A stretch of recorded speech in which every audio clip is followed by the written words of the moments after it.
और इसका जो मॉडल है वो 2015 है। ठीक है, चेसिस नंबर वगैरह बाकी चीज़ें आप नज़र आ रही होंगी। फिर उसके बाद डिसमेंटल व्हीकल्स हैं, पार्ट्स में पड़ेंगी यहाँ पे 10 हैं, और ये भी स्क्रैप्स के अंदर होती हैं। और इसमें ये होता है कि आपको 15 नंबर लॉट के अंदर ये आपको नज़र आएंगे। सिगरेट के कुछ कॉटन्स हैं, और उसके बाद फ़िल्टर्स हैं, तो 804 kg आपको नज़र आएंगे। और क्या है जी, फिर 51 के अंदर शॉपिंग बैग्स हैं। हुकूमत की तरफ से पाबंदी है, लेकिन आपको जो है वो मिल रहे हैं।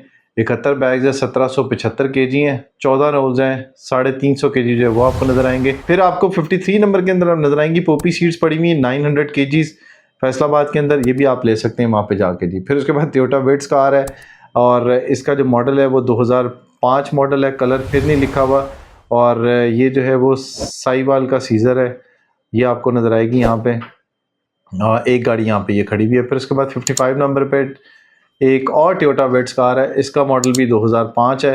फिर उसके बाद पैराशूट क्लॉथ है, फिर पैराशूट क्लॉथ है, और जॉर्जेट है, जेंट शूटिंग क्लॉथ है, ये 10 kg 258 kg, टोटल जो है वो 667 kg है। फिर शॉपिंग क्लॉथ है, तकरीबन 50 बैग है।